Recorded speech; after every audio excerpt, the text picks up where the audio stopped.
baby hot spots planning and everybody must come down. We and life and death matter. Just expressing your aspiration and your belief in someone that you believe you can lead your party. If that is the perfect way there, I don't think that it has to destroy us, but rather it has to unite us.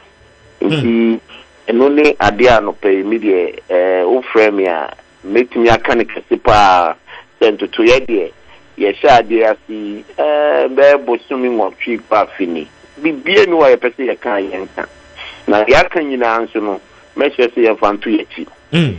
The delegates have already decided who they want to vote for. Okay. Last minute machination and then the maturity and Zania Mano talks near my they connect Nampu, they back on voting centers. If you know that will be we must devoid on all those things. Personal attacks today must see. And Nana makes ready they can let young in Alphanian Bible. Na yena asumbiembra na de aka wo yenim no ye a bi nkomo. Very well. Chairman, I know I said now Eastern region no a showdown and the vice president. Oh, Kwame, Wadaroma, Obia Kobon into Obia Kanasem. It's here you me who say it is possible. Just idea. We are hoping at least media a plus minus. I'm looking between 78 to 80%. Okay, that's what is for the vice president. Some constituencies has promised more than that. Any the dynamism and the purposeful for leadership. You see, I bring in Nyami Eyini can before. Yeah. Now, a nipa and and all the time, because Nyami Peso yes answer, you throw challenge around it. I don't think Nyami any and every successful leadership, you must face some challenges and some hurdles. And along the line, if you are now concerned, be there, and Namona will be too. The 2 million the mount Debbie, and we are not going to because when that is not all. If face all these challenges, any blockade, it also gives you some sense of agency. Okay. It's in there, 80% in Corona, the whole world, and eating, Ashanti, the whole Ghana, the internal election. So long as you have one leader, we are all one people. Elections will be over, and we have to come together. Very well. Chairman, I don't pray my men now. We wish you all the best. MPP Damasi, the Jamio Hata show that we have as you might be Yaminto Shra Engumo Jumanaso, Mustidio so. Amen. The Pamo can no cram more country Ghana. Not all the time, ABR. You may be right, but that is the life of democracy. We must accept in every form of shape. If there is a challenger, you use the challenge to correct the future for the purpose for the leaders in future. So that is the essence of life.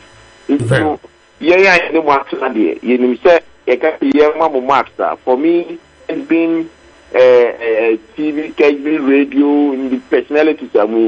You got the marks. I mean, the minimum data makes me 87%. The highest is about 92. Thank you, Chairman. We had your said in Kobobium. Yes, sir. Okay. And the Chairman Kojobuache, Ada Benino, Eddie, and Kombodo, na.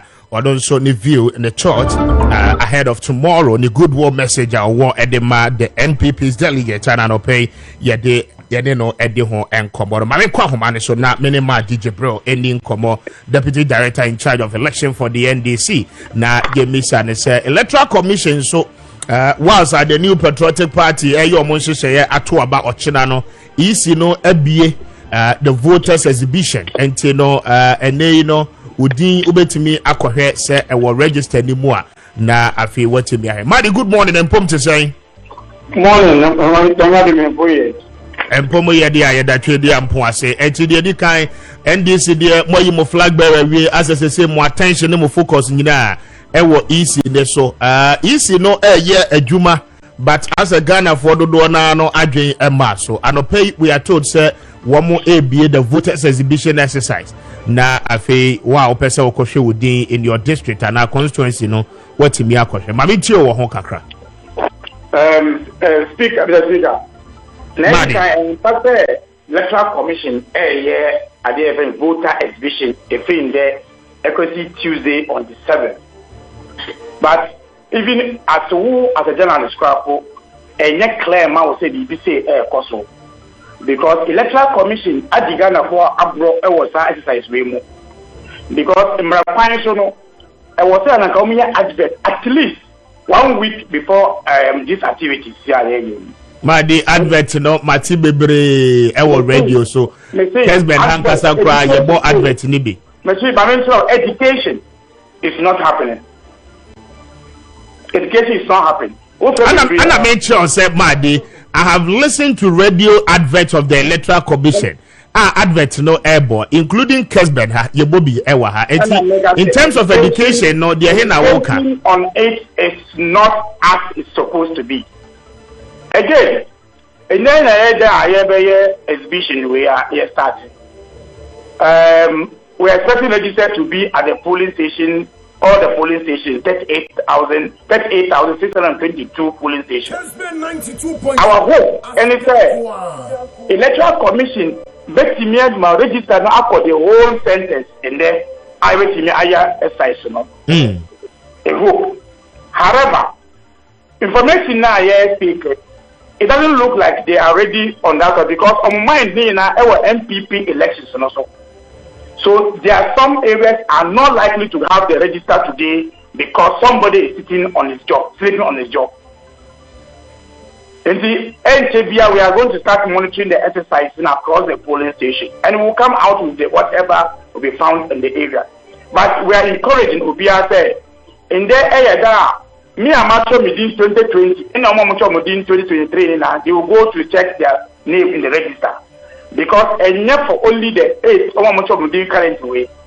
Yeah, in I actually didn't register more, I check it or register no matter any register more. You didn't to correct and then to correct the names now, every mistakes or more. Do you also, Macho this time around the 2023, no, in the speaker. Obekaya, so it didn't have this office. Yes. And to come this office, the only choice is to about our police station. Until we are expecting and then the Jimbe Pio police station not the trouble. And that is the reason why also Uncle Shweta would deem our FPA baby over to Abano. Because it's going to be said somehow also would deem almost would deem police station for. And that is the reason why and here say Obia also would deem Biano. Over out to a polling station. This is about a polling station. Be able to about echo share within our register no more. And these are the exercises that we are looking at in there, Ochina, Sunday, Monday, and Tuesday.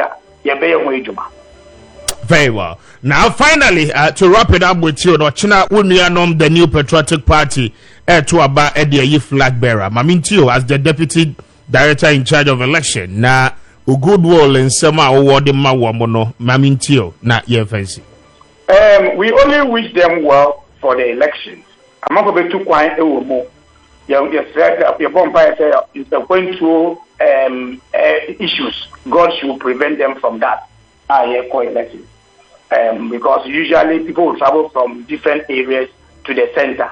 And these are things that we wish that we pray that it doesn't, any accident shouldn't happen. We know that they will elect one person who will lead their party to opposition in 2024 election no more. And we are no doubt say that will happen. But what will urge them, and they say, the Omoye special conference in Kasano, as a Trona Ibe Munu, a say Democrats will be able to know.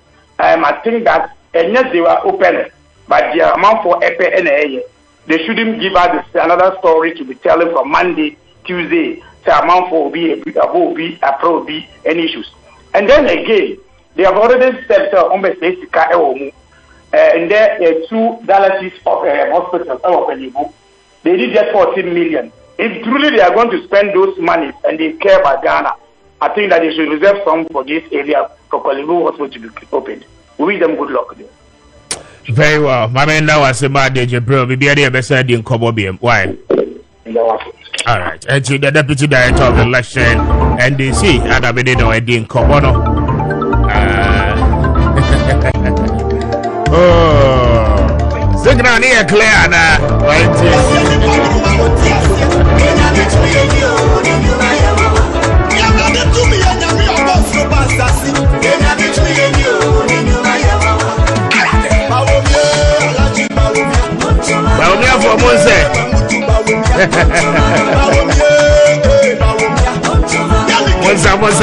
Monza, signal near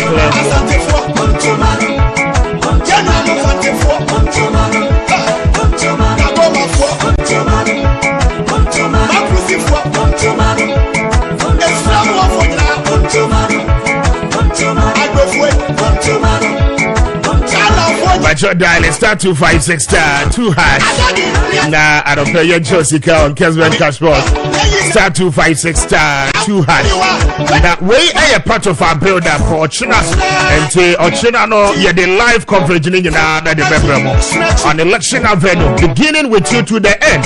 To say the last ballot, you know, yeah, can him say, Kessben, dear, you always will trust us for your election coverage on election avenue.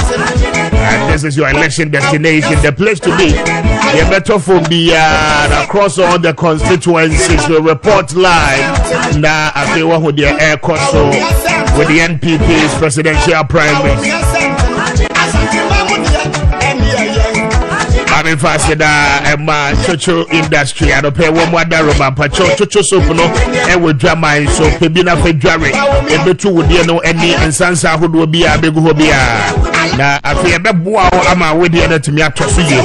Rushes no any could training in no echo. I don't pay for a get chocho soap, Fedjari, now wow. Chocho hand and foot cream, but your own distraction be a boama on some yamrepa. Say you didn't command of pen, but all your bema, some papa was so soft. Now, it says a Nantama proper war sunti, nothing about Pabuano socks in Mumpacho, you so a year, chocho, a year foot cream. Now, a baby san carboni in no Eddie Feo. I don't pay, but you wouldn't take it breakfast and no chocho tea. I feel what will be pin on Pacho, you should chocho BPT, no why. Now, a baby san having it no Eddie Feo about what all. I don't pay your bar weekend, you because salon, you should chocho shampoo, the conditioner, and I feel it hair food, because you would come. Na afe emwa na wonso utinwe no aye bubu no mpacha no pay na yesiesie ne kama pa oni chochofo ni nkomo 055181538 055181538 and also say for 0244727348 be ho mo ewo eye so home number 44 highway no eso wo ni Puma Filling Station no ana edi enhwe ni ba no pay oni omo eni nkomo Hard Brothers Real Estate for other Roman open pacho one more do call for sightseeing. Na say ye kase oko a year a Shyman Kakito. One more ebe police station no and pay one more the walk bus ni free. Pacho bra na bra before bus na yen fa unko chopoli ningo pram and a face shy ho na conference asia ho do aye wo ho ni nyina. Na to wo de 20,000 Ghana cedis na one plot 70 by 100 near Susuni Kama Edia Mapa. And watching your building materials, I would win your pipes, your iron rods, your roofing sheet, your bricks, your blocks. Meaning, I know be your project now. Pay when you need combo that your bejo so na yabua. And watching open say your architectural designs and drawings. I feel open poly tanks, I would want the best stones. Meaning, I know I dare say you do hold you my bra, Ubenya Biato. Na afia timi abwa pacho only a year Hard Brothers Real Estate for nin combo on 0593244322 0593244322 and also say for 0591599006 na only Hard Brothers Real Estate for nin combo no pay Grace Gift Bar Clinic for other Romano pay set your kasa infertility na airtete on pacho hypertension ahye wo so ache stroke, diabetes, and typhoid ni nyina no eko. Awoni ntebe ma bacho anope woni Grace Gift Bar Clinic for any sa wo so na won beje so. Infertility ho challenge bi a wo bi ama awona no asi bia no bacho Dr. Grace Bodu be solve ni nyina e de ama anope woni chemo ewo eye barricades main road no eso.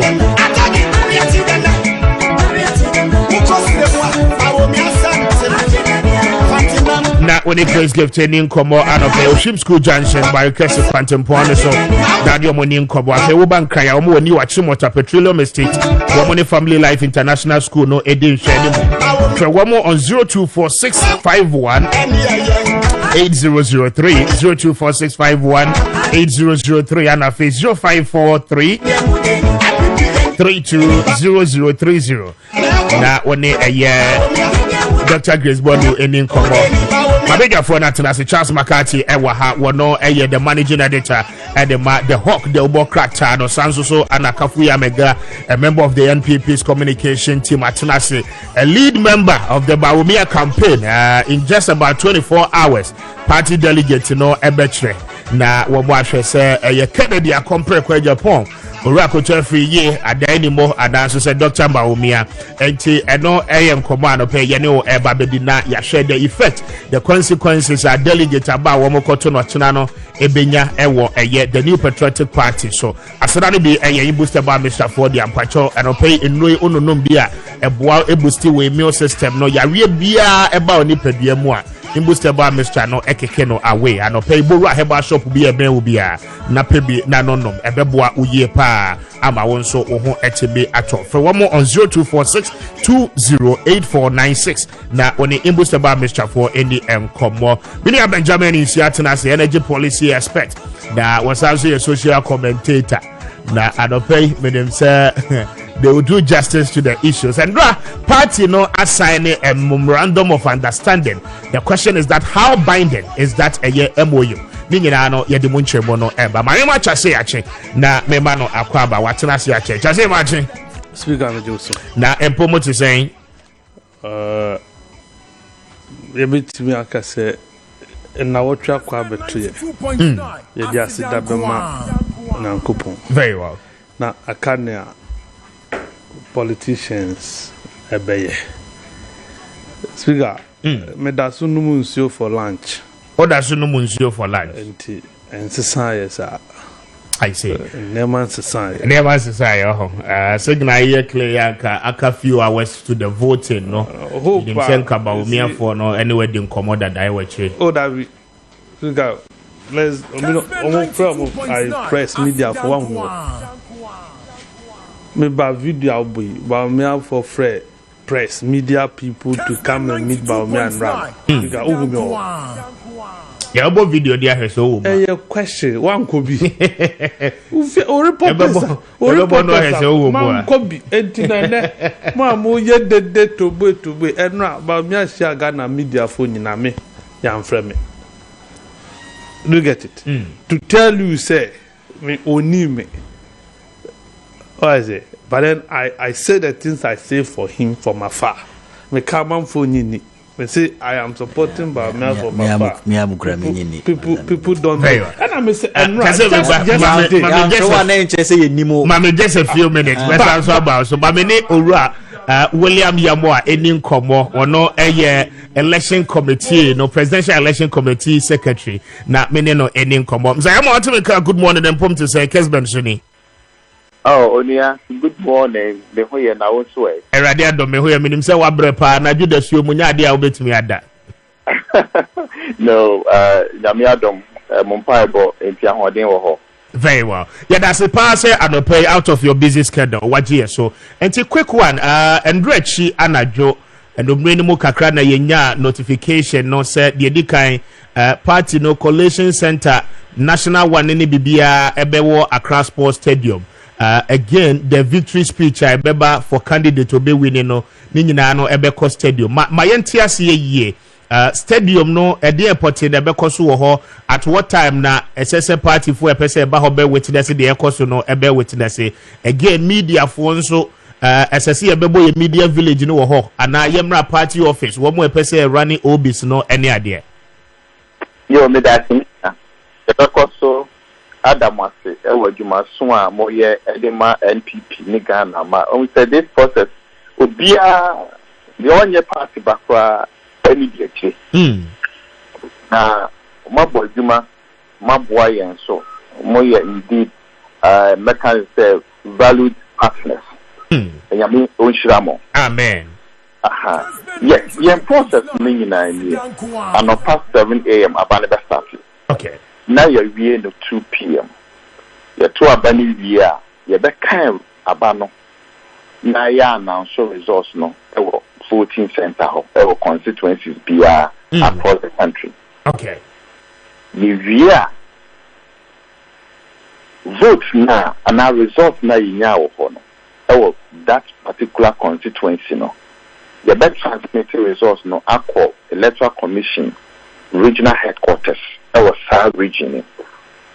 Okay. Yeah, near a coalition, our South region. The coalition, no, our South region, yeah. Now, your transmitting resource, no, ABBA, Electoral Commission, headquarters.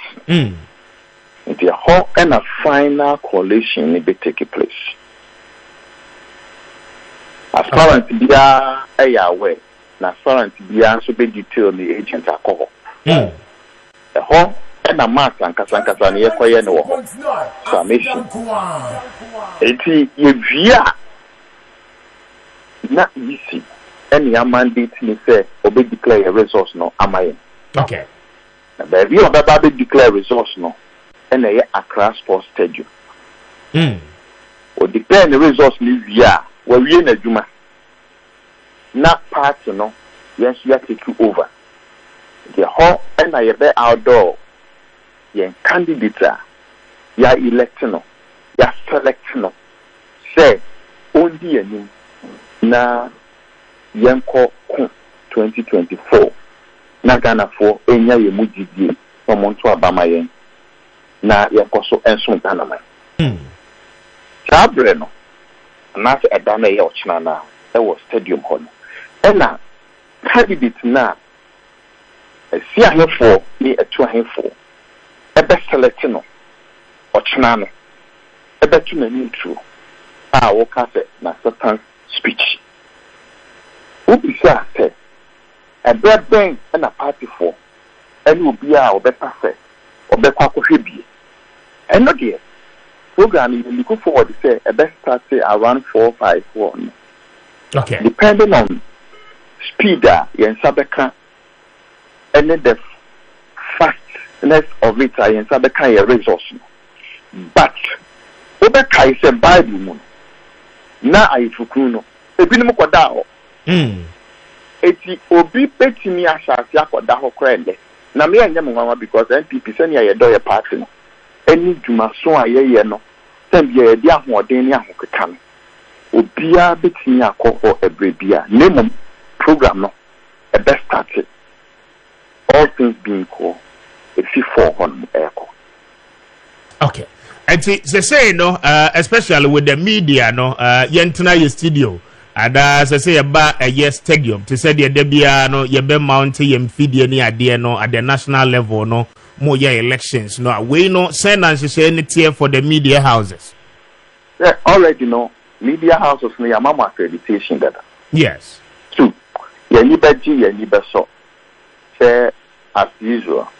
Mobaba na mababa she. Na maka atrichim ne fe. Send ye be ye afa. Na mama Ghana for you na ye liberty ye liber so. Some be ye pepe.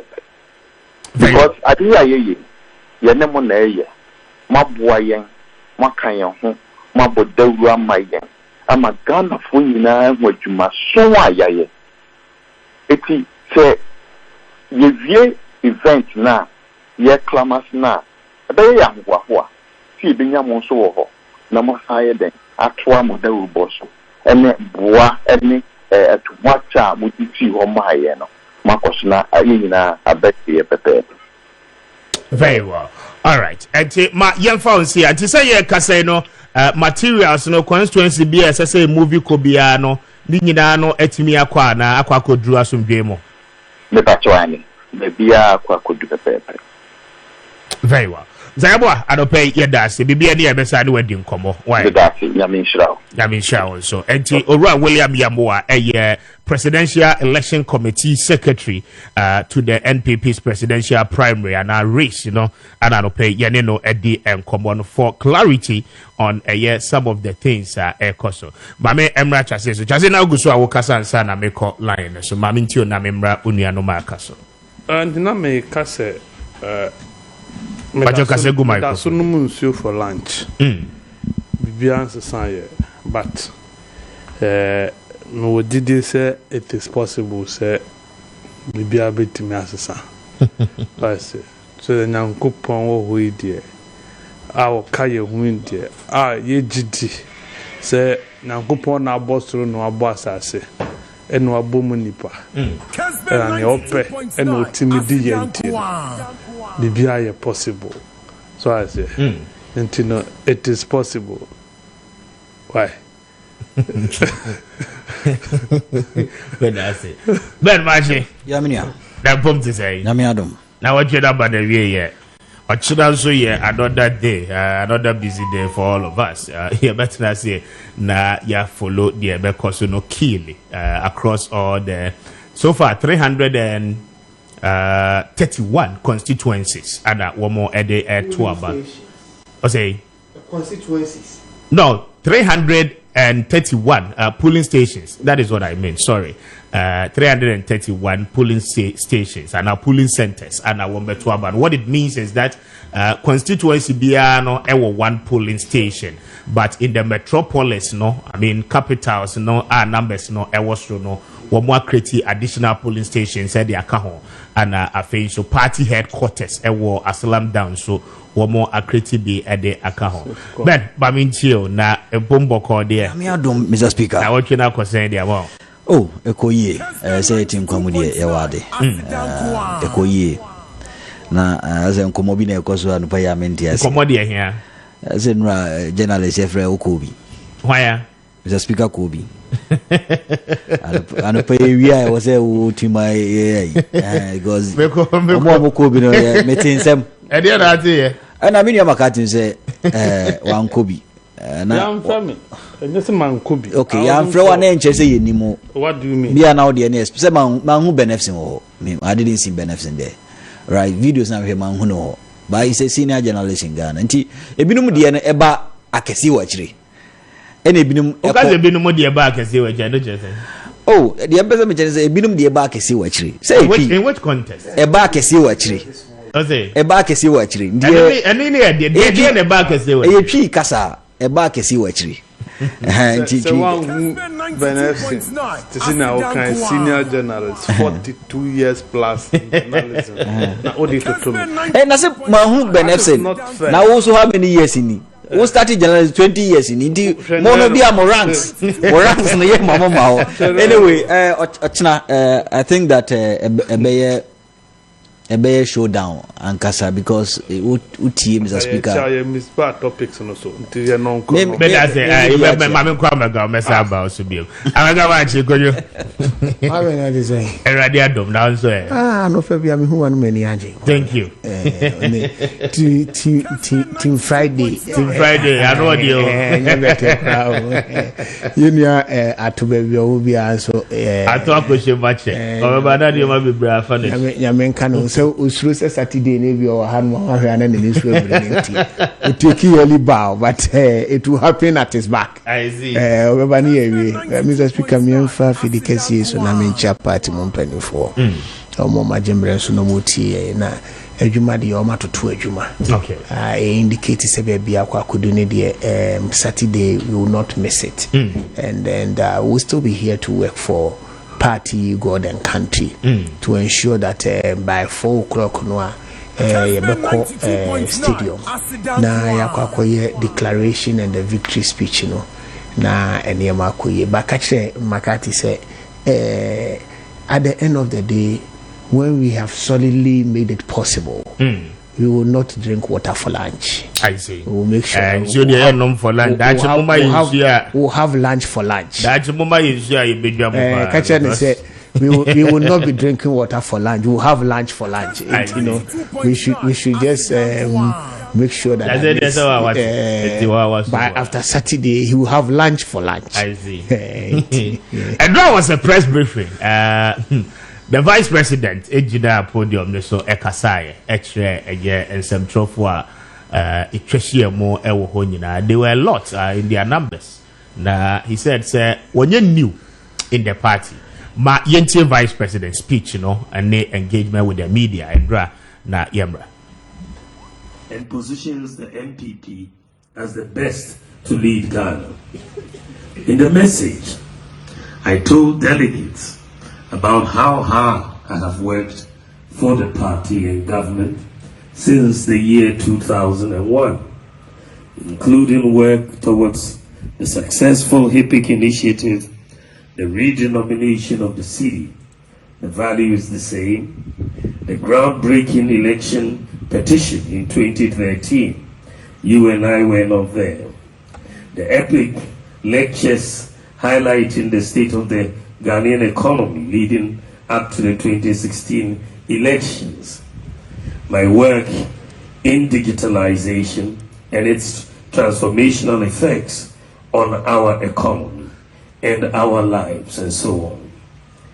I also used my campaign to reinvigorate our support base by telling delegates about the work we have done and are doing as a government, despite the odds presented by the current global economic difficulties, and how the MPP has a strong message going into 2024. This was essential, ladies and gentlemen, and it was well received by the party's grassroots, especially during internal attacks on the government's record by some aspirants. I told the delegates about my support over the years for the party.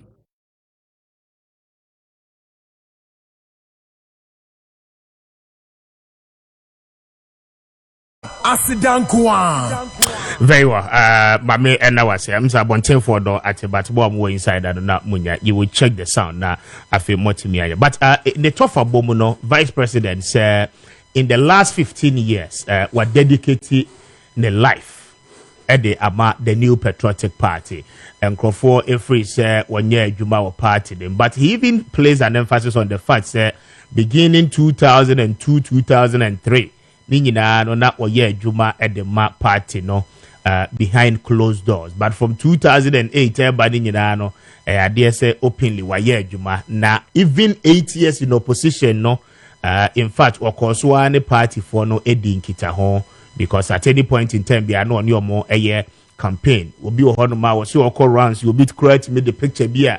One try that Ebetreno said this year, Oba your constituency by your campaign. No, this is when we took this particular photograph. And you know, when him said the fate our keep so far with a year delegate, you know, Nyami Admochina, Womobemasa or Dono Adedi, and he is assuring the people say, Obewini. Na Ghana for any a year NPP money no and tuaba enfamano. Just say Bami Shasi and Nabintio na for 10 minutes processes in no said the AC con so far and ran so party no Council of Elders initiate one more signing undertaking aspirant in the Monsasha say whether win or lose one best supporting the power by emerging victorious no na one kote one free party name Bamintio na yanko. Na mencha menu anum mpanyifo a mene o machia no pawe machia wa hwefo eni watifo na maka ne se vice president media o share nra no na o kan nyina na mede menim enti no me no enye news to me now sa preaching because menim se obedre ne MPP no wabodwuma waboa aya bedru wasum to dwane ko bia 15 years otimbe diko na nima ne yeyi what I say and there is no doubt about that me maka another that Siga, but Enra MOU na elections committee na party ni ma aspirant and sign ya no. Yeah. Me lawyer ni me call law school. But me can ya no. Enye legal document. Okay. And you're binding. It is not a legal document to start with. To even want to say a binding and a binding. That document was a bogus document. Oh, are they? A bogus. MOU are they? Main kind kakra that you trust. MOU are they? Memorandum of understanding. Between one no more. Huh? Between who and who? Between aspirants, you know. No, but you are studying law. It is not enforceable. I'm for doing some money. Let's tell them the truth. The chairman of the committee, no mean than a Professor Aaron Michael Koy, Rockefeller Award winner. Go and get Michael Koy's book, Politics in Ghana. Go and read that book and listen to the way Michael Koy speak about law and justice, the human right and what have you.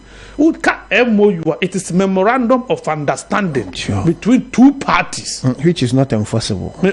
Enforceability it depends on the clauses. Forget him. Forget him. It is memorandum of understanding between two parties, and not between the aspirants. None of the aspirants is conducting the elections. Exactly. The election is being conducted by the party. Party need their share committee. So you see, who are the parties? And then who aspirants or no? How about the other side? Who? The party itself. Is it in the MOU? Party needs to show the commitment. This is the party show commitment. In the MOU, did you see the party stating say or be play role way and Tinu say and Koswa you holding responsible? That's not that commitment. So there was the recital was poor. And I didn't expect say Professor Aaron Makukwe will sit on a committee and watch this bogus letter come out in the public. Yes, but on one case I explain it say and you're binding, but on moral grounds. No. Then you don't even commit them to write. Go and read the under. Almost say this document is binding. The same document, read. The last see it is binding. True or false? Enforceability to actual, it is not what would do no canning and watch or which one should I take? I would rather take what you've written than what you are telling me, because near why you know and now you bet imagine so jayas. Me see you're wrong. Speaker, the rules and response party nine no even room for amendment. If you are drafting a genuine MOU, there must be room for changes and amendment as you move along. It is a here. You see, when you do this, you don't help. Let me move forward. Almost saying 276 polling station I know is supposed to be. Why is it 300 saying 31? Are you saying said delegates almost to about Menchiano? They are more than the entire Menchia constituency voting on December 7th, 2024. Kessben 92.9. And the electoral commission on check constituency no more. Creating another polling centers. Is that what you are saying? Kessben 92.9. Let's be fair. You see, be support too, and everybody knows this one. But I want a fair process. Speaker. Yes. And yet all four aspirants to Mukwi, and a bit mania nipa to mount 300 plus polling centers. Do you get it? Yeah. It is not all of them that can get. If you are being realistic, the first one on where no, how many votes did Adamu get? Vote do those saying, and I could try now. No 190 something. Now, 90 something, no, can they mount polling centers of 300 plus? Tell me. I know there's a open. So, yeah, aspirant. Why then happen? Oh, yeah, aspirant there, you must be serious. Oh, why you be serious in there then? You see, it's supposed to be each constituency a polling center.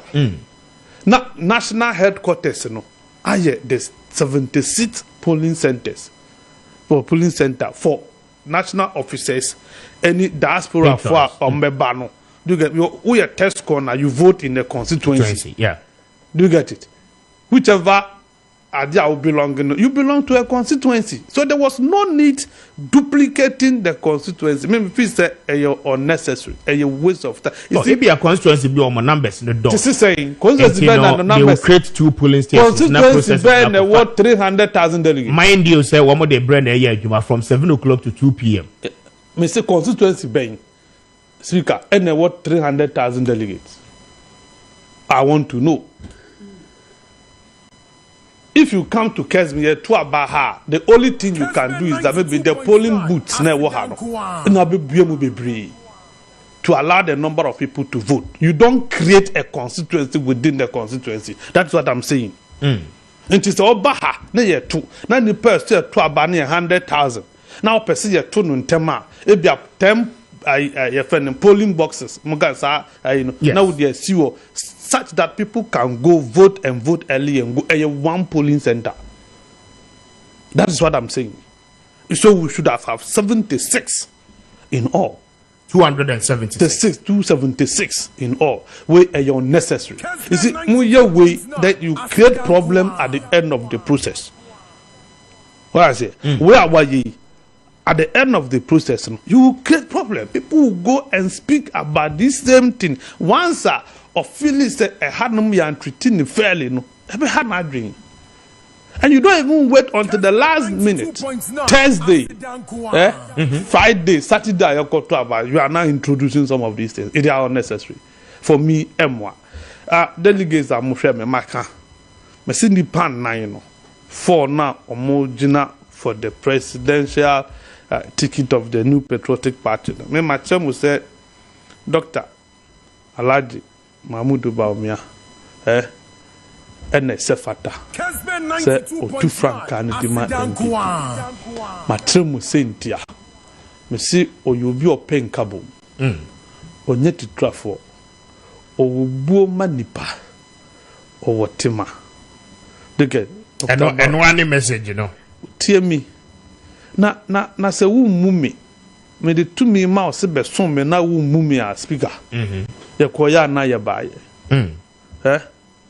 so feel me pain no be obetimi aka o man na bomu a ye ko na ye baye but be a god na dri ye nyina ye ti ase so ba be a god na we entichemu na doso what is it me ye ndisi ni me ye MPP ni me ye asantini me ye achemeni ni we na adoso ye po bi obetimi aka ye nyina bom a rally ye together enyo bi obefele se eye mema japade eya busia de eya ma adede na die na abetume nti nya mepe na medi ye mintie obia ye mpesa afo no bi ye wo bi a owa adwen botaye bi esi na ni so me beye e di aboa Ghana man ba me ba waka che Ghana fo nyina as look MPP aban na meka ho mintimi nka se challenges wo na mum ya ye na ebitumi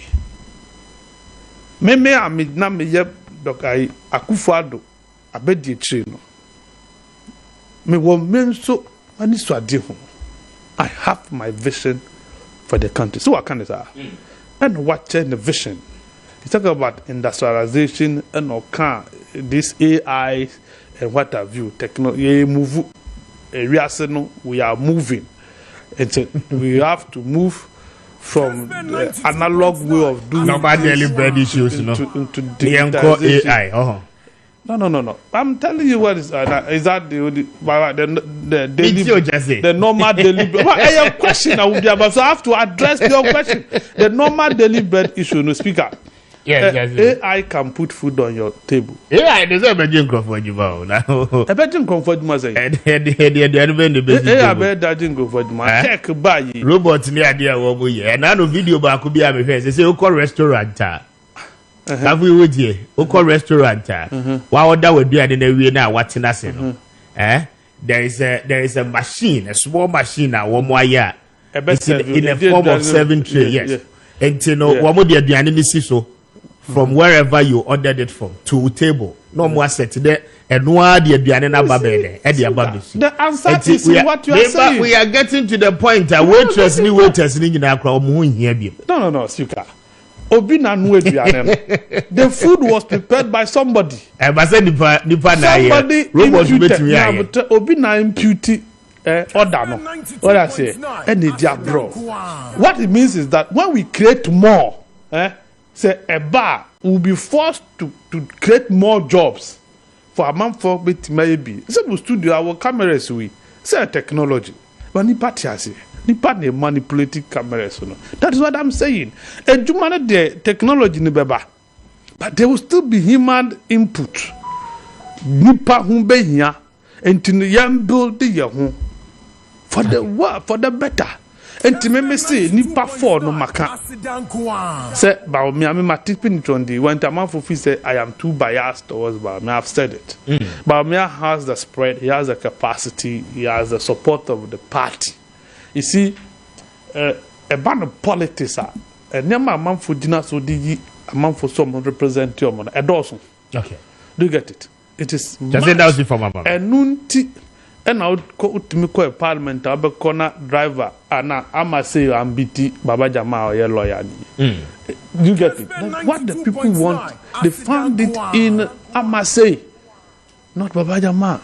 Very. Sanet, Wawa Danfo.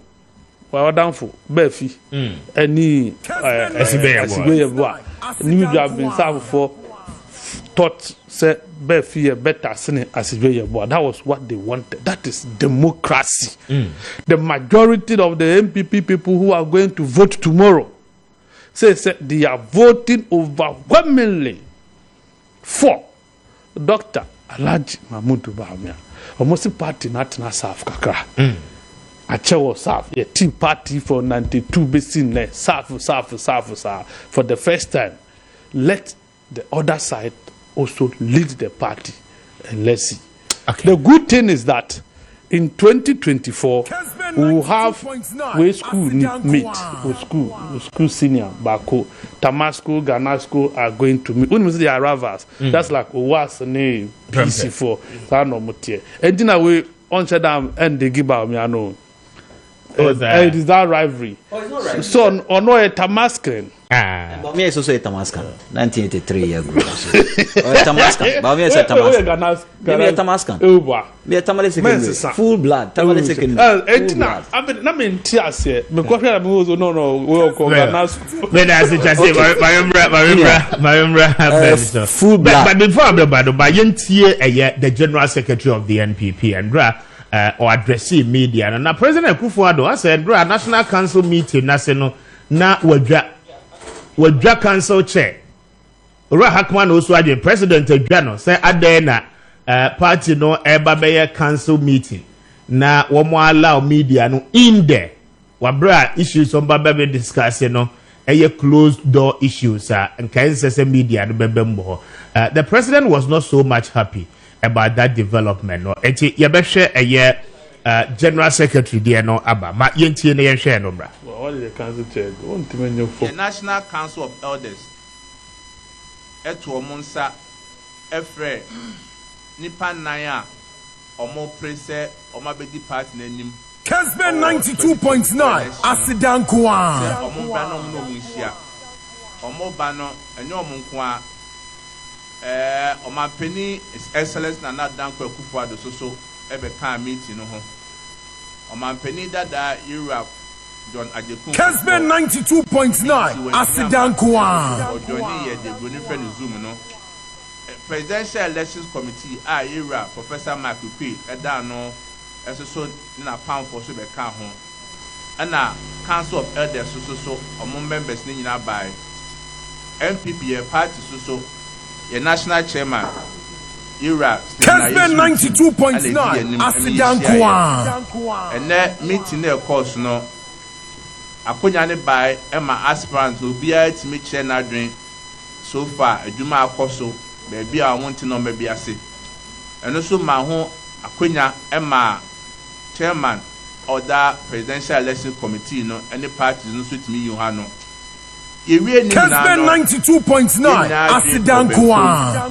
Emma nipa ɛnan a ɔmo pere sɛ ɔmo bɛdi party n'anim no ɛde ɔmo nsa ɛhyɛ krataa ase sɛ ɛnɛ dwumadi ɛkɔɔso no ɔmo gye tum na afei soso sɛdeɛ abatoɔ ne bɛkɔ mmemme dɛ ɛbɛyi sɛ ɛbɛkɔ ɔmo hoo sɛ ɛnkɔ ɔmo hoo ɔmo bɛgye atum ɛna afei soso sɛ ɛkɔto wie a ɔmo ɛngya party no ɔmo bɛdi party n'akyi ama nipa kɔ a party ne bɛyi no soso ɔmo bɔ n'akyi dɔm ama yɛn nyinaa dwumaden a ɛda yɛn nim 2024 no yɛayere yɛn ho akɔdi nkunim ɛtɔ so biem Kessben 92.9 Asidankwa.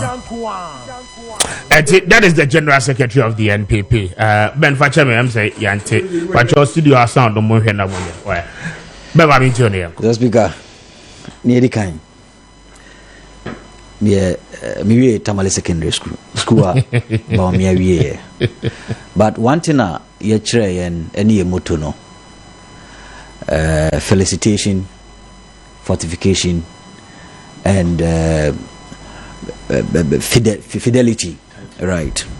Fortiter, feliciter, fidelite, Latin word, one call Latin school, you know. Me Latin school, me Tamale Secondary School. But one thing I actually in school is sometimes we strive for the glory of our school and our country.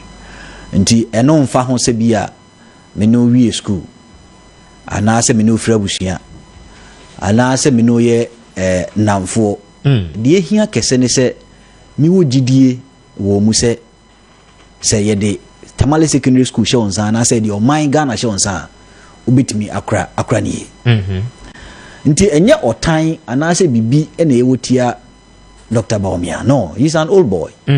Even though on Shedamba meetings or my meetings rather, but we see him as an old boy. But as to whether so bit mabumano and I am concerned, not because he's an old boy. And another thing I may say in a diffuse your mind, ye dream free when I say, Uti a manfua, and soundness no adi MPP adi mache, and a soundness adi MPP adi mache.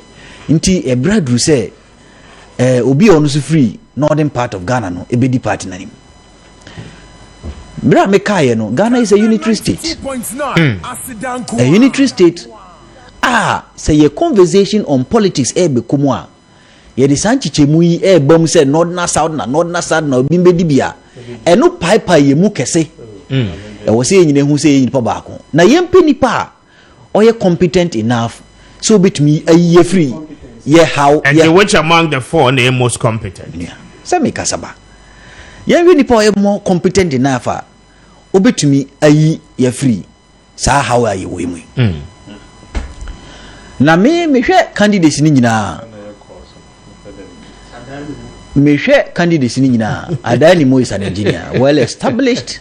He's an established candidate. Like Meka established not because Sebia party edinachi and as a presidency edinachi, but in terms of ne modern boama Ghana as a civil servant, wasan ko parliament, ne WP, one timanya as a money bi amfa ne ho. And then one of the clean candidates unya as a money bi amfa ne ho. We on free wa no wasan fa Mesatupa. A friend Oseakutu Afriakutu and Dini Oseakutu Afriakutu free. Ono so no se enye se yede ne call agreka ne nkasa ebi ene ne ni ebi a I think in terms of corruption onya bibian for emfanfa no right. He's a clean guy, well established person, wa join politics na ye politics papa e dia oni atem on kaka santwi on shebo mroso sa na otie na uyi onu free wa na waba ya yenu Ken and so mistakes be, and I think the mistakes he did were that he never foresaw himself. Say oba pray akunwe. Yeah. Tikasa bi ho a senior yamamre ni yamane etie ni yempene mayenka no ka. Bia na okọ abrofo no mu a enye boni o ne kasa no dodo na oka no okọ kwasi bronyi kroma they want assertive people obi obeka na dwen but yamamre no ye very diplomatic ewo ye kasa mu nti se eba se obi ye bi kura na o ka no kra na kire na ya mamre pene so sa ma onka no kra nse ne o so ka no nti eno ntinu okika nsem bi a ne no e na edi na chi but as a business person he's an established person wa accomplish bebre as a parliamentarian seater MPP to menye waji atna edi seat na ye ne dia abe Mugabe o it means he's a good politician right and he has served his people well ntina abribia no yetoma no in terms of politics party politics he's accomplished in terms of business yenya ni nyuma wa accomplish honum so now the last candidate Bawumia as a governor also aye ne die wa tuma ye bibi the Bank of Ghana as a politician what to me I can send me ama sansem nintino MPP it will win the 2016 election. We give him that particular. Is that not accomplishment? It's an accomplishment. Why are you changing your ways? No. The pen you are using, what we were accomplishing. Or the blue trail or the black arbitrary. Did you accomplish or not? No, the lotto paper buy. So on the candidates are people na lotto so no di buy. Mr. On true so na yentu aso. Remember the pen mawana. Or pen so cry or the pencil. Nti Bank of Ghana or na de kakra, but Bank of Ghana he was also serving a boss. He was not a boss himself. Nti eno yentumi nka se ono ane accomplish ye. You assess na enye. Very good. But as a candidate in 2016 okay, can be you be say candidate as a running mate. As a running mate. It is still was one that will be. As maybe as one that will be. Then he said a lot of things, and based on those things, you know, ni leader no, no, and Ghana. And to be frank with you, most Ghanaians voted for MPP because of most of the things Bawumia was saying. Because now was one that will be. Because most of she put the sentiment of the sentiments and some Ghana for 170 questions, not 170 questions. No, was setting the ama. Messi Kaye, nti Kaye for do na votuma MPP because Bawumia said that he was going to build a Kaye hostel for them. His leader was going to meye we amamo okani nyina. And because of that Messi Muslim model schools. Yes, in their community. Nti Ghana for tie sansem no.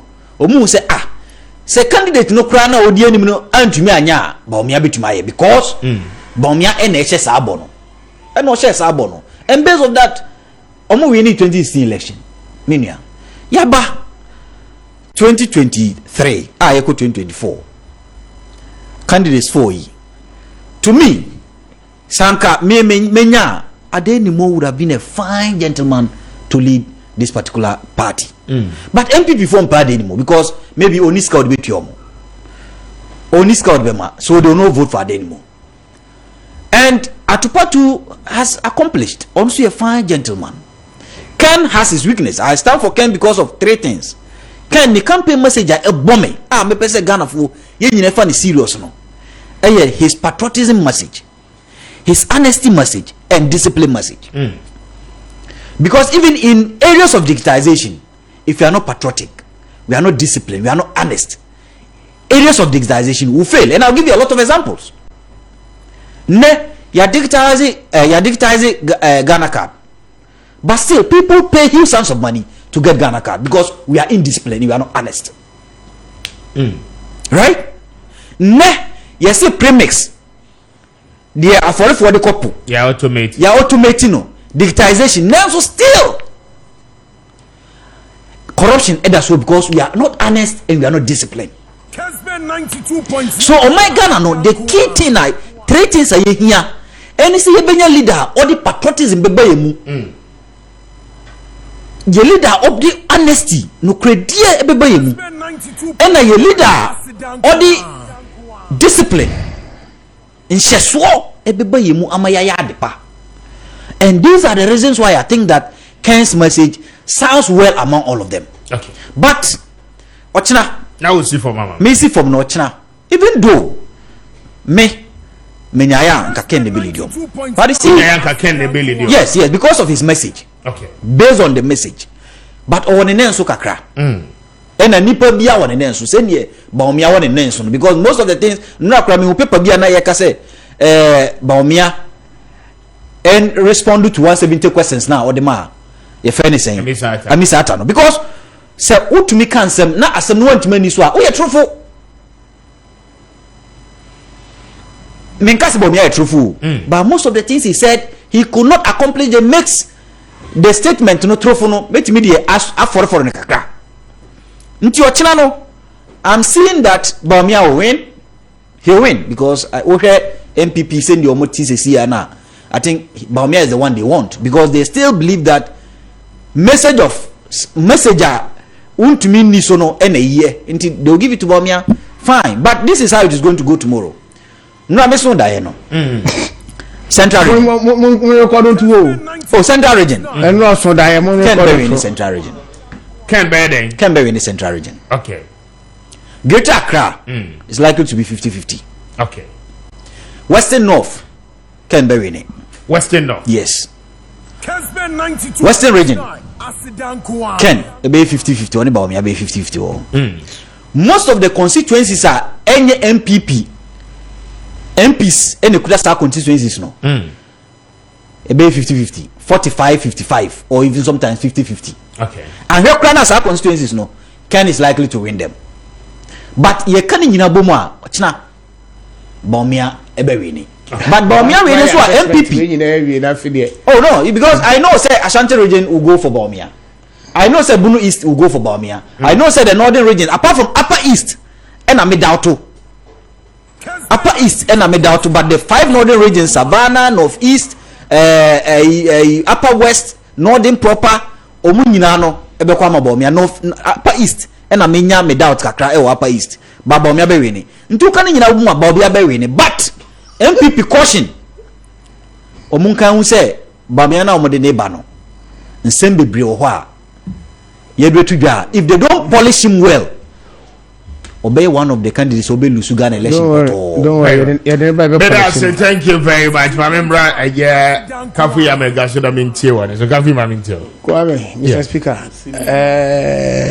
Ben, an analysis meaning I know for say energy problem analysis na no say energy expert into no for say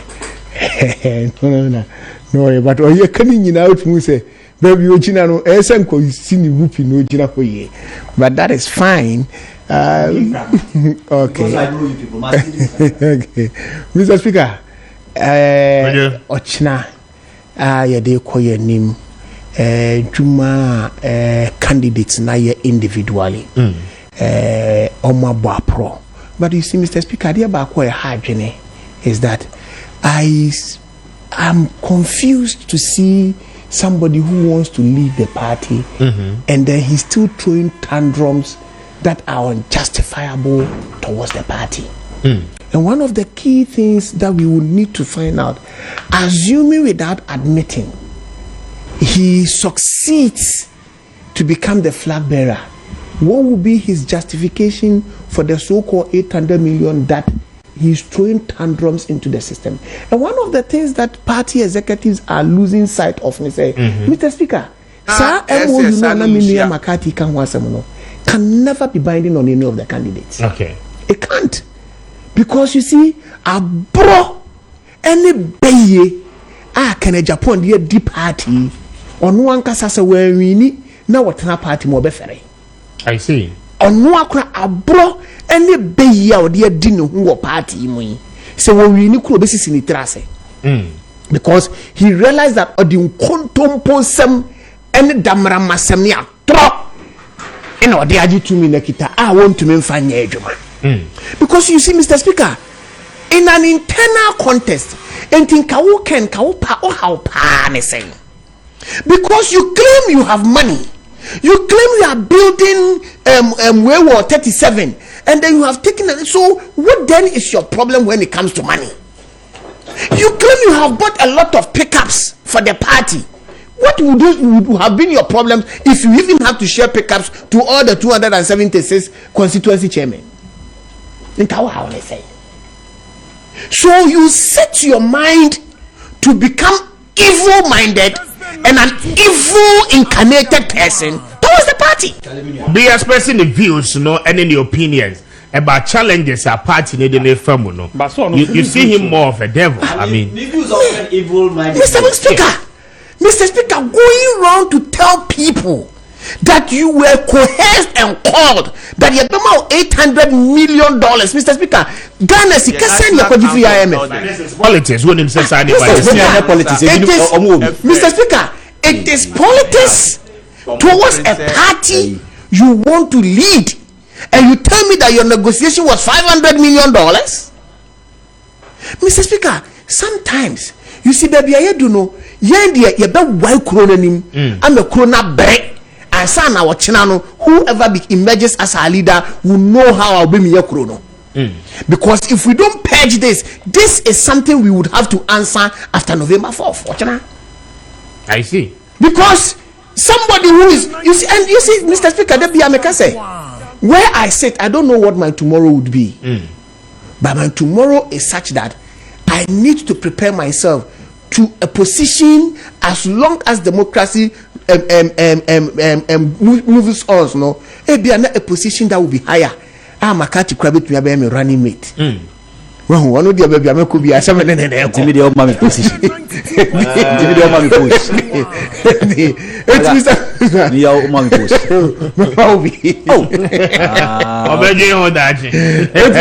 see. I think that you do division by whoever they care. Now you do every mono. It Mr. Speaker, you see, Ochina Biasem, you don't know where you fall. It may be on my way, no, I be circumspect. But what I say is that the delegates are poised for tomorrow's elections.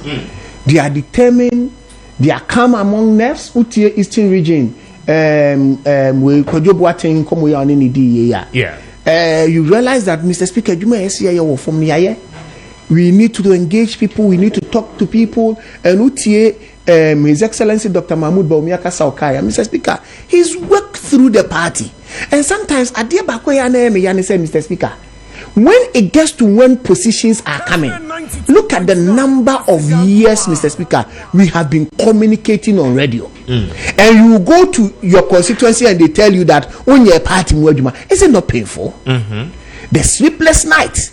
Mr. Speaker, baby, a Sunday education, communication. The cost involved. I'm telling you. Full up and down. And somebody rise up and tells you that you have never played any role towards the party. Mr. Speaker, when we were in opposition, when he was then the running mate, others went to work. He couldn't go to work because he needed to be here to ensure that he was holding the parties at fort to make sure that we were working towards winning in 2016. I believe that once the delegates speak and then they bring out who the candidate is, we will package and sell the candidate. But the MPO, Mr. Speaker, you be packaging one. I see. I believe that the least expected that these ones will happen. But I believe that whatever the situation would be, Ochina by 6 o'clock, the winner would have emerged. Announcement, he will have given his victory speech. When we are meeting here on Monday, we will be discussing how to market our leader and the way forward. Very well. And that is what I believe would happen. Very well. But that's a coffee.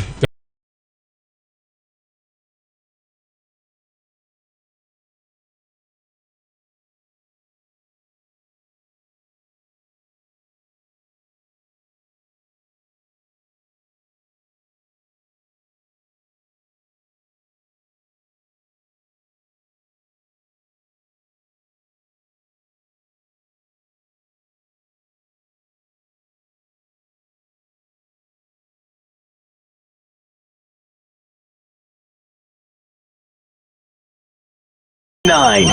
92.9 This is 92.9 the more variety.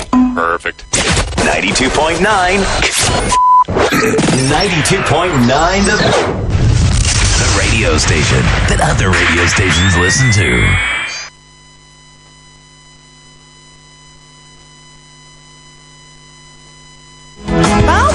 team, the God of breakthroughs, is set to use the prayer commandant, the GO of Mokpa, Reverend Isaac Osibos, to break barriers stopping you from marrying, conceiving, getting your healing, a job, visa, and other enviable blessings. So, people of God, get ready for the second edition of the Greater Accra Prayer and Deliverance Conference, slated for the 3rd of November at the Black Star Square in Shreveport.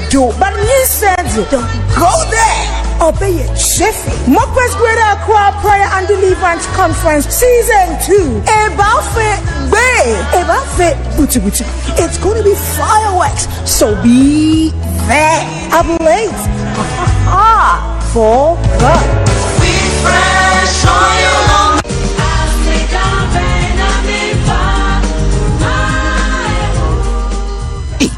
one corner.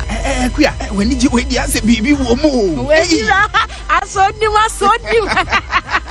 And every runner saw this insurance and Metimako. Oh, sir. Nanka. Wow. Said your woman say, Mirror insurance and when you'll be a man answer or what's happening for more. I'm paddy. And I know no beautiful for beach and your insurance brokers at you. Oh, sir. Hey, when we are brokers in tea, so be boo fast, we your customer and quando be boo fast. For one crata seminar, brewomo, claims your bedging in armor, almost any insurance companies P. na yejuma efisa omu ye brokers aseda insurance brokers etchira kwan fa dia wasa wo yom sikatie bie ne mu fa won krata sama fa wo claims hu nyina fa ko mu omu de hia de se wo ye omu customer efi omu ye life and non-life policy ebi ye universal life policy education and pension providers motor fire theft any comprehensive ayi yo won hyehyeye ni akwanhia nyina mu na sisi anu aji o matu musano na no kwa no mo ye wasayo bid bond performance any advanced mobilization bond any awodo pi mira that's ramete adepa ne ton ne ho kire me kwan no na me fa won konkonko check me how far aseda insurance brokers wo Kumasi Aduma Seda House first floor our numbers are 0242 850204 0542 815801 and 0546 170802 and crying so ubehunu aseda insurance brokerage limited ewa Kessben Twin Towers Circle yebe Vodafone but me afrayin on 020 0080969 aseda insurance brokers ejumanesi ko ano no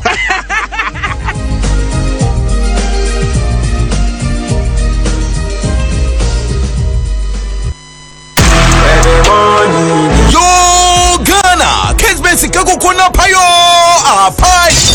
Fisherman, no Shudie, a Kessben Cash Pot. Only Kessben 92.9 FM. A Junawunti. Was it now what to be?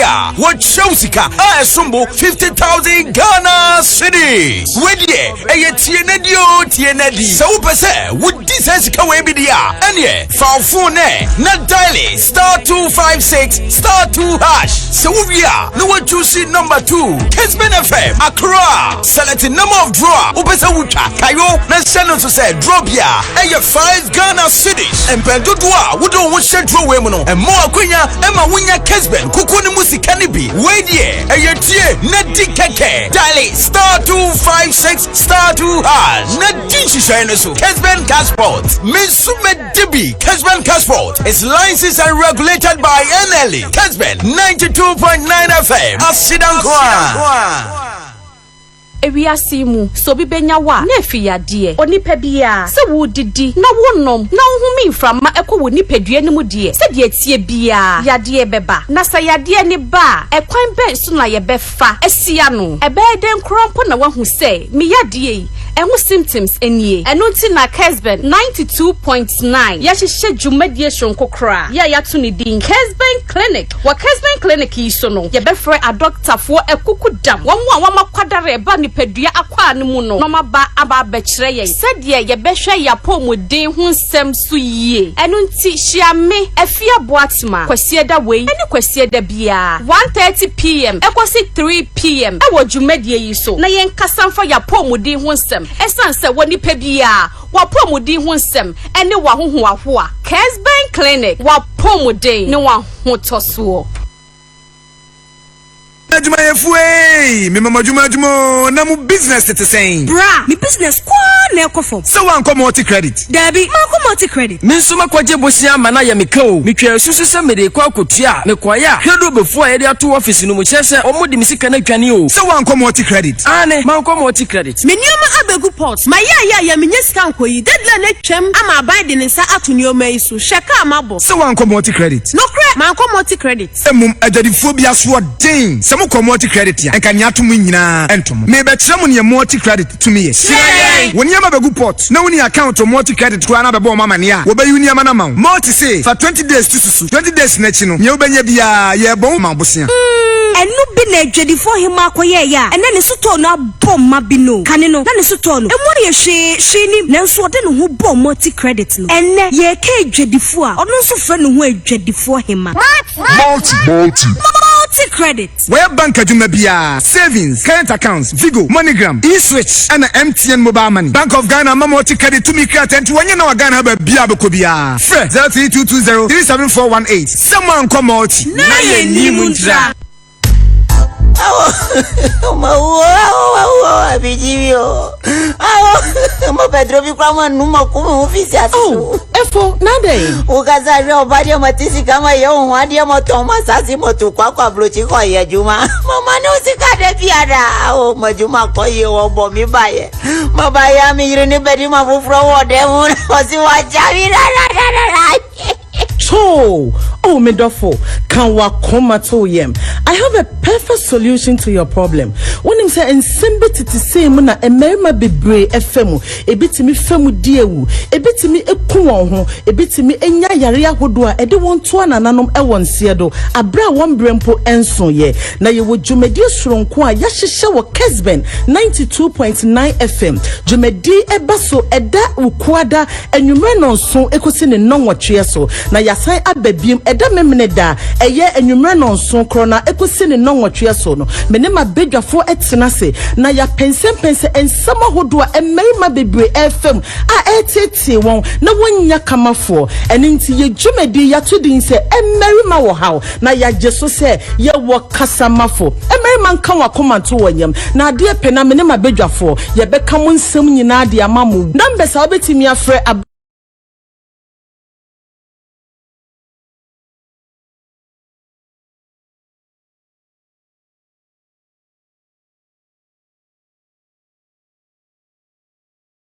yenya ye franka tufo na se franka tuni ema party no nipa a ombeto aba memede ya ebe dodo no eye 204,009 na wo hwe omo ombeto na National Council members ebeto aba ne bi National Executive Committee omo amoto aba wo hon so betu bi Regional Executive Committees no omo amoto aba no so betu bi omo so amoto aba e wo Constituency Executive Committees no so betu bi ye National Council of Elders eto omo nsa efre nipa nan a omo prese omo abedi party nanim owo 2024 election no se omo bra no omo no munhia omo ba no enye omo nko a omo pani His Excellence Nana Danko Akufo-Addo so ebe kan meeting no ho omo pani dada Europe John Ajekunkofo bibi nti wantimi amba na so ojoin ye de broni friend Zoom no Presidential Elections Committee a Europe Professor Maakye Kubi eda no so na pound so be kan ho na Council of Elders so among members ni nyina by MPP party so your national chairman Ira Stephen Ayesu in team and a di enim emi yehia ye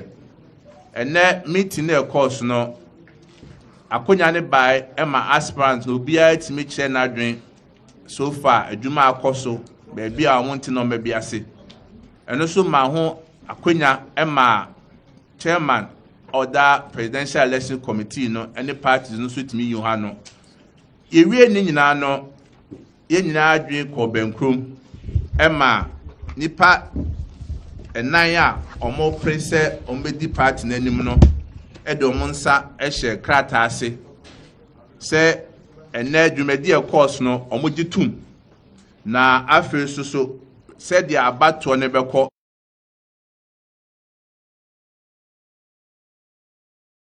assorted jollof rice ningina no benya de mpacha wo pe pizza hamburger shawarma ningina no wo mo ayene kama pa enti wo tie ma no pe abacho ewie mu kakra no place wo da no na wo mo be deliver e dia ma weekend event bia wo ye bia wo hia aduane bia no wo de aye chef's corner for any nkomo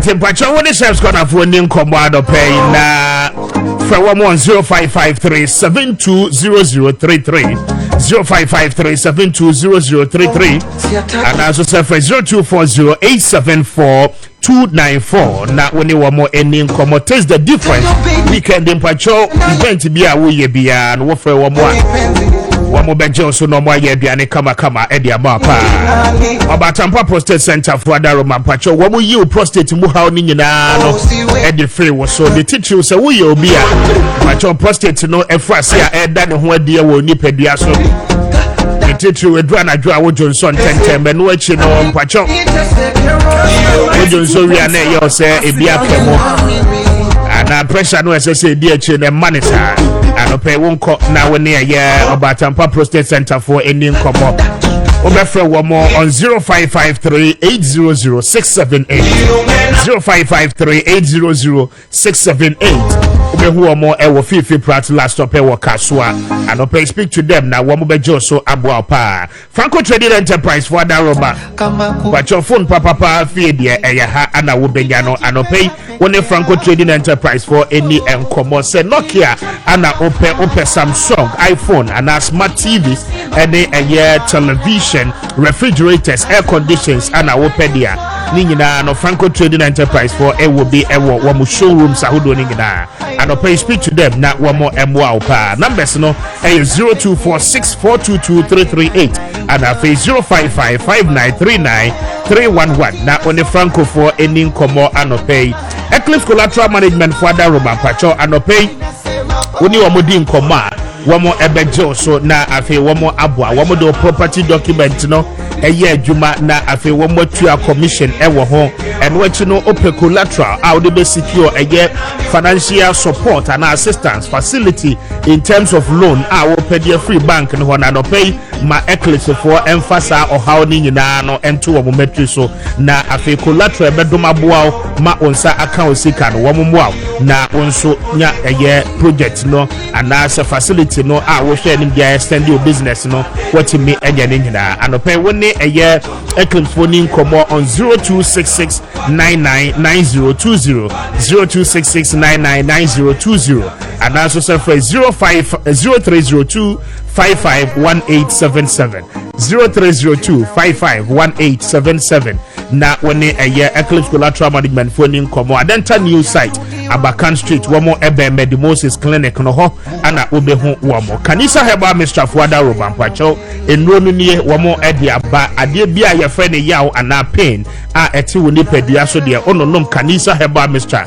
etuni nyina no ase ede mawa no pay vaginal discharges candidiasis and afi gonorrhea menstrual pains waist pains ni nyina no ononom kanisa etuni nyina no ase ede mawa and pay reach out to them on 0247887436 and also say for 0202990943 na only kanisa for any enkomo and pay but your fruit juice essential herbal Mr. Fuada Roma in the no bit to some minerals and vitamins no nyina no wo de agu ade ba komo ana ede maw patwoni ani no a wudi di esese wuje nyina no ana fruit juice essential Fuada Roma wo mo aboni nyina tofa ewo boa ba komo ede maw anopei kofo se eye food supplement ononum bia eboa ma ni pedua no SCP esita pebi no na entimi eboa mpacho o kran ne mpatemu a obeko eye Habme Pharmacy Kumasi Habme Pharmacy so ubenya bi wo ho afi afei Freddie Mens e wo Kewo Kumasi ehwo obenya bi ho fe wo mo no pay on 0244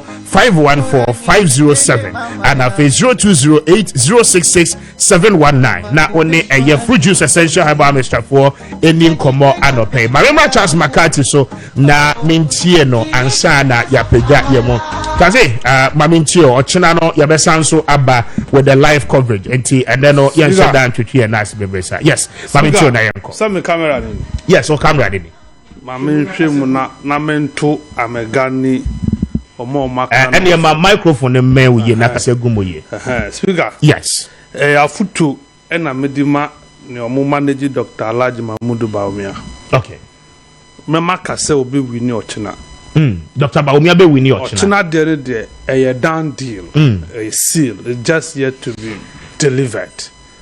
However, after Ochina, two challenges await Dr. Mahmoud Bawumia. After Ochina primaries, no? Yeah.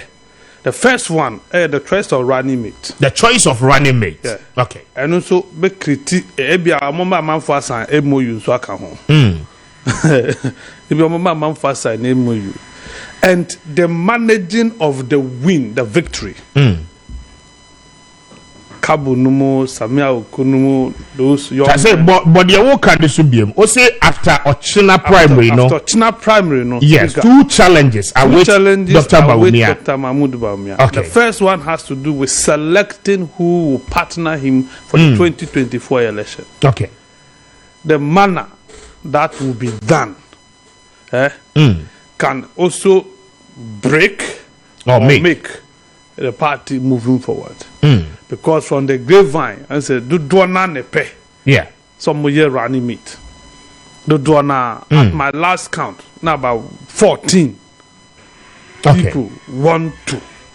What I say, for the Christian community, the communities, clans, and Oma put your together, championing that agenda.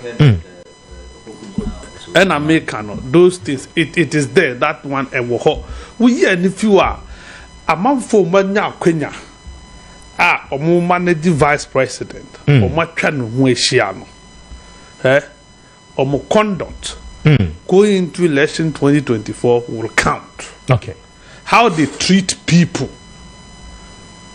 or more fat calls, they don't like. Omo place emphasis on other people that say obia no obia media house bia so in media house bia can na yam adwin say media house be or listenership you underestimate media house bia you will do it at your own peril so platform ma ye tisui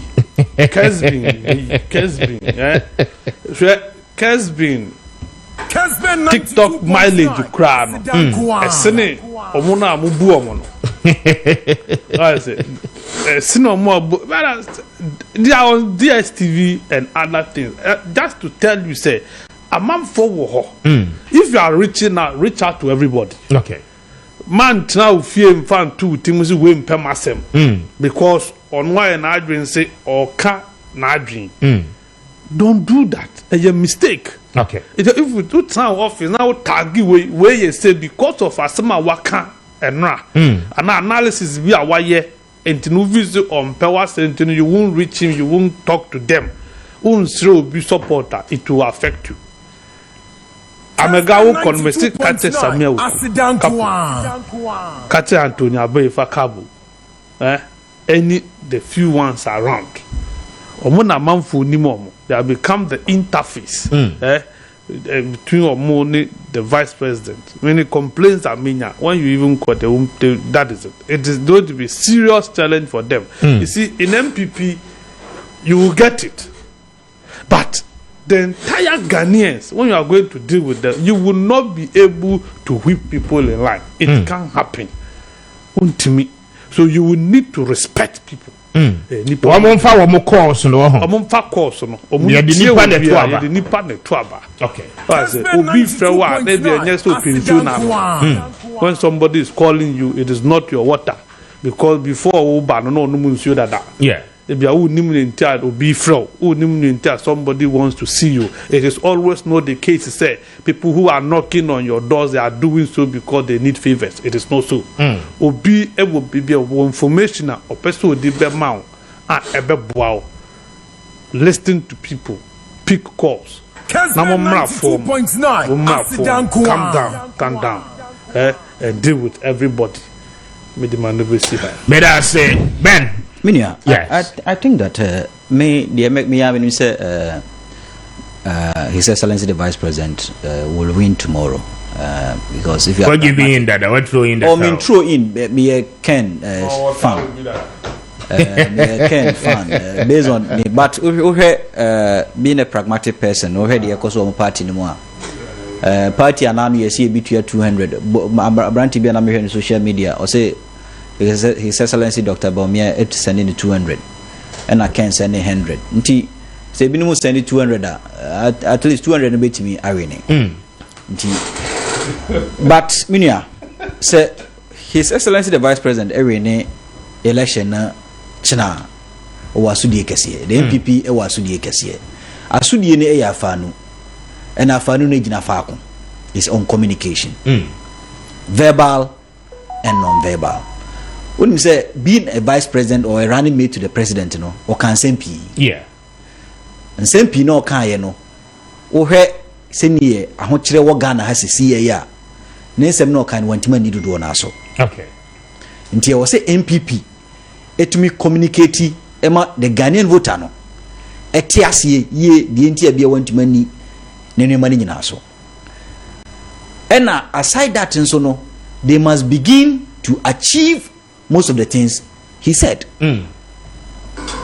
Pledges or make it be MPP must begin to achieve them.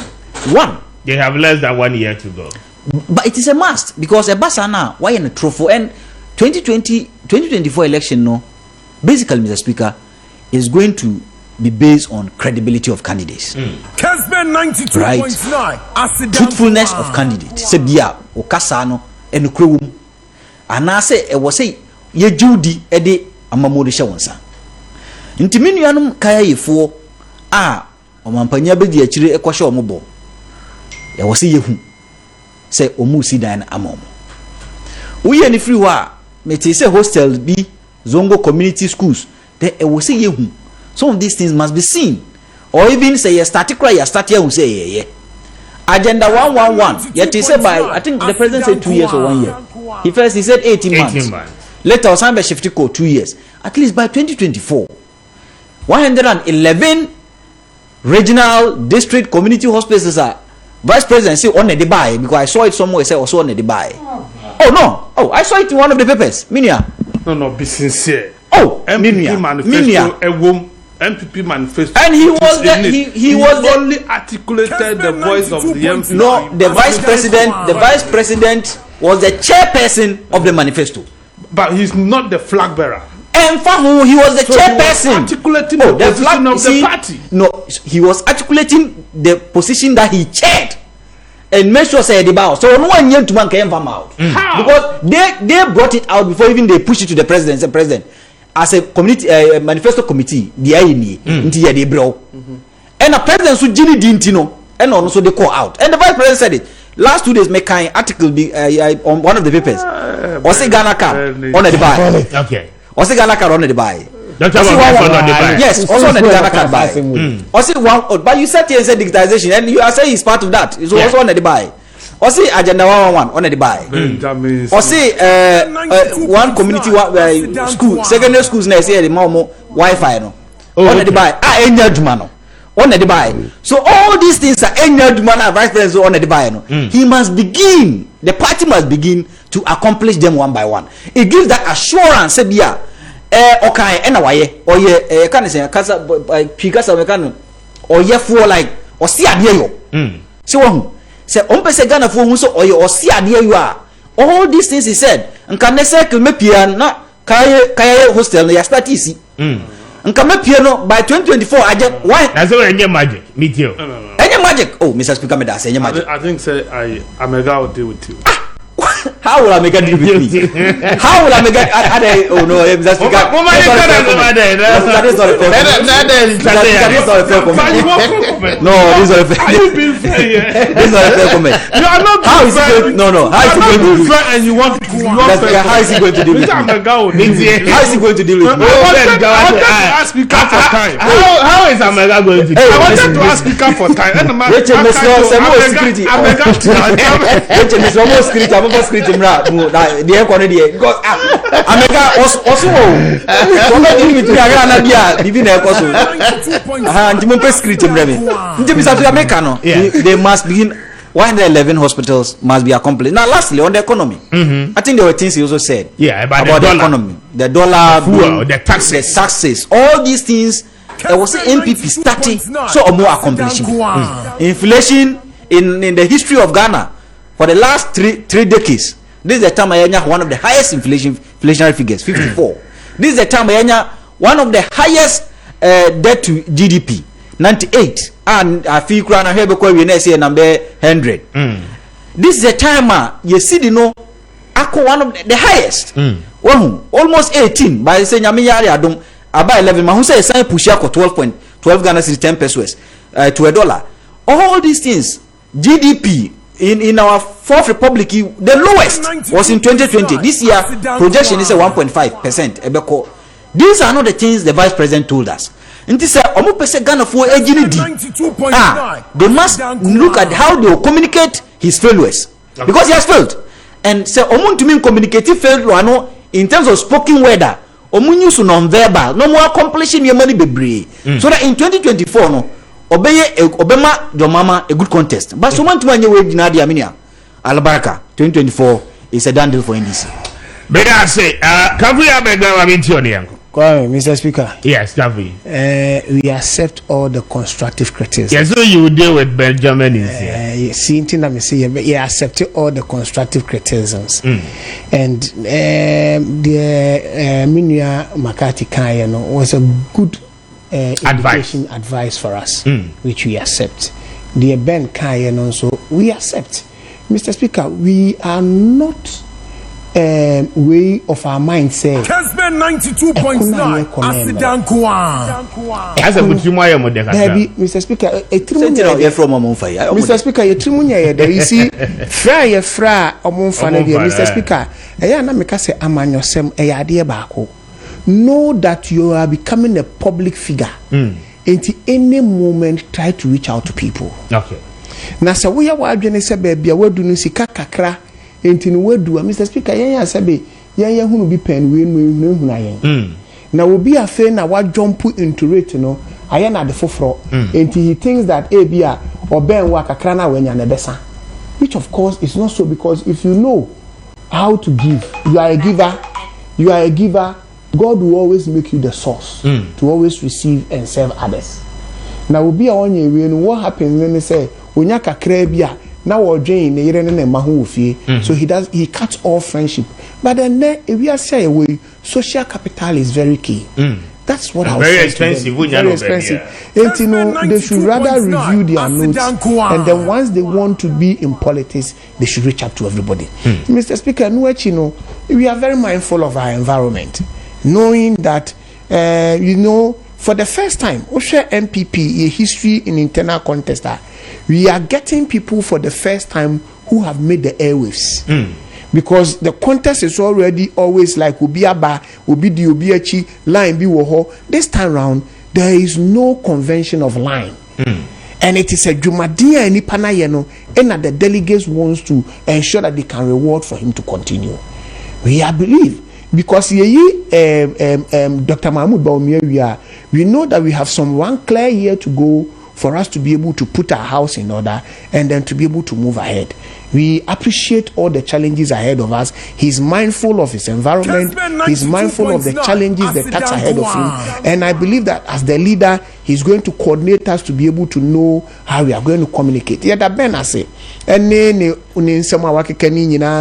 is no way Dr. Mahmoud Baumia has said ever that Mr. Speaker, he's working with the boss. It is his boss's vision. Dr. Mahmoud Baumia is not an appointing authority. appointee obia, he can only suggest, and his boss can take hold of it. And because what the vice president for 7 years, 8 years. This is the perfect team. Mr. Speaker, perfect team, as Ben is saying. Yeah, this is the perfect team. The truth of the matter. I chose Bawumia because of his cleverness. Yes. And what again? But Mr. Speaker, you see, and we are seeing who he is in our internal contest. We have seen vice presidents in MPP before. We have seen vice president contest MPP primaries before, and it is not like Dr. Mahmoud Bawumia.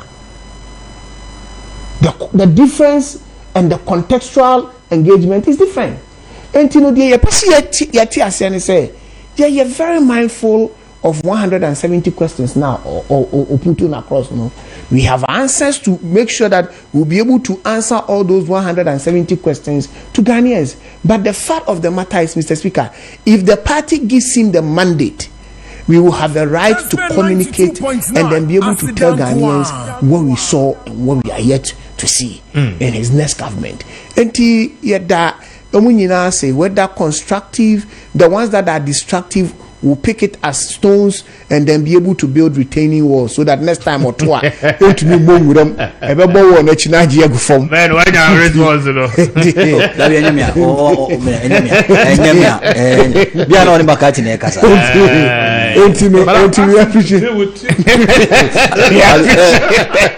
Speaker, yes. If you was a police station, we appreciate the issues and then you move forward. But Mr. Speaker, I think so China yes, regroup. It will be an interesting moment. We'll see where the dynamics will go. Yeah. And then when we say there is a showdown flag I hang with him. China betiato. We are like I have always said, Mr. Speaker, as a party, we are mindful of the fact that there will still be another person who will either sit quietly on the fence or decide say or be free party no say soon, but or who sooner in sooner any better. Medas Charles McCarthy, managing editor of the Hawk newspaper, and Afe Minia Benjamin in Siakafuya Megabida Munina Siabusia Fancy that Sir Joy is up next with Medford Action. I don't yania watchina. Aya Memenida, Yabesa Ababiem will reconverge now. Yeah, the live coverage of the NPP's presidential primary on election avenue at the Abremunina. It is still with Kessben weekend, a very tight one for all of us, but we'll do our best to serve the nation. Na afe also awutie ya dia timi asem. Mire Kwame Appiah Kubi, good morning. Makrabo nyina. Warushe mwana. Ejo no binonta bi eja wo mu anamidi asem. Asashiri na no mpana wasa meja wo mu asuna giaba. Woduma nkoma oba ade ehye yense. Yeni nsa woso eni jeni agrawom. Afe wunua bi wi ase asonimu. Eba sa wo yira kwanso akire ne kwampa. No bi asem yo bi asmo. Oni pada sani awon manwemu wo wi ase ha. Asam to nyonko na to be bia nkemfa ho. Nenso metene be bia nka me pema yeden. Nenso waduma nkoma bo ade ebo nipa bata nipa ho. Obi ada na nyonko. Yensu ensu ane yirasio. Obi a woni duma odidi bo a oman. Wokwana ni kosi na fo wa yuku ni chechere ne ma. Bia na ni koso ni ja. Obretu ni kupodu fo eja wo mu enku ni maba. Agurana na yiri kwa ba. Akasa no makasa French wo bie na no awobo ajo. Asana na ho febia woni bono so awira tete. Wokwane ne bane na sene ni ba. Ejo no bi no anta bie eja wo mu anamidi asem. Asa chiri na no mpa no asem eja wo mu asono giaba. Woduma nkoma oba ade ehye yense. Yeni nsa woso Diemu no eburo madwen ene menti ase so. Emma Dominion herbal powder empa wo hu da bia